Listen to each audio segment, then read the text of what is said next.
संकट चौथ व्रत कथा। एक साहूकार और साहूकारनी थे। वह धर्म पुण्य को नहीं मानते थे। इसके कारण उनके कोई बच्चा नहीं था। एक दिन साहूकारनी पड़ोसी के घर गई। उस दिन संकट चौथ था।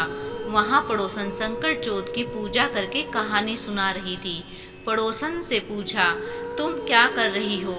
तब पड़ोसन बोली कि आज चौथ का व्रत है, इसलिए कहानी सुना रही हूँ। तब साहूकारनी बोली, चौथ के व्रत करने से क्या होता है? तब पड़ोसन बोली, इसे करने से अन्न धन सुहाग पुत्र सब मिलता है। तब साहूकारनी ने कहा, यदि मेरा गर्भ रह जाए तो मैं 1.25 सेर तिलकुट करूंगी और चौथ का व्रत करूंगी। श्री गणेश भगवान की कृपा से साहूकारनी के गर्भ रह गया तो वह बोली कि मेरे लड़का हो जाए तो मैं 2.5 सेर तिलकुट करूंगी। कुछ दिन बाद उसके लड़का हो गया तो वह बोली कि हे चौथ भगवान, मेरे बेटे का विवाह हो जाएगा तो मैं 5.25 सेर का तिलकुट करूंगी। कुछ वर्षों बाद उसके बेटे का विवाह तय हो गया और उसका बेटा विवाह करने चला गया, लेकिन उस साहूकारनी ने तिलकुट नहीं किया। इस कारण से चौथ देव क्रोधित हो गए और उन्होंने फेरों से उसके बेटे को उठाकर पीपल के पेड़ पर बिठा दिया। सभी वर को खोजने लगे पर वो नहीं मिला। हताश होकर सारे लोग अपने अपने घर को लौट गए।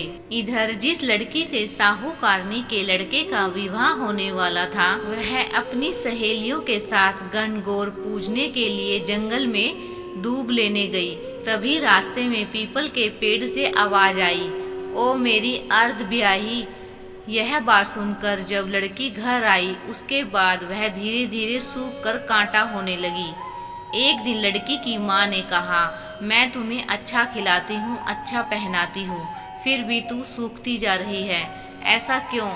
तब लड़की अपनी माँ से बोली कि वह जब भी दूब लेने जंगल जाती है तो पीपल के पेड़ से एक आदमी बोलता है कि ओ मेरी अर्ध ब्याही। उसने मेहंदी लगा रखी है और सेहरा भी बांध रखा है। तब उसकी माँ ने पीपल के पेड़ के पास जाकर देखा, यह तो उसका जमाई ही है। तब उसकी माँ ने जमाई से कहा, यहाँ क्यों बैठे हैं? मेरी बेटी तो अर्ध ब्याही कर दी और अब क्या लोगे? साहूकारनी का बेटा बोला, मेरी माँ ने चौथ का तिलकुट बोला था लेकिन नहीं किया, इसलिए चौथ माता ने नाराज होकर यहाँ बैठा दिया। यह सुनकर उस लड़की की माँ साहूकारनी के घर गई और उससे पूछा कि तुमने संकट चौथ का कुछ बोला है क्या? तब साहूकारनी बोली, तिलकुट बोला था। उसके बाद साहूकारनी बोली, मेरा बेटा घर आ जाए तो 2.5 मन का तिलकुट करूंगी।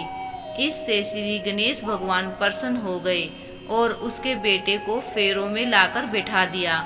बेटे का विवाह धूमधाम से हो गया। जब साहूकारनी का बेटा एवं बहू घर आ गए तब साहूकारनी ने 2.5 मन तिलकुट किया और बोली, हे चौथ देव, आपके आशीर्वाद से मेरा बेटा और बहू घर आए हैं, जिससे मैं हमेशा तिलकुट करके व्रत करूंगी। इसके बाद सारे नगरवासियों ने तिलकुट के साथ संकट व्रत करना प्रारंभ कर दिया। हे संकट चौथ, जिस तरह साहूकारनी को बेटे बहू से मिलवाया, वैसे ही हम सबको मिलवाना। इस कथा को कहने सुनने वालों का भला करना। बोलो संकट चौथ की जय, श्री गणेश देव की जय।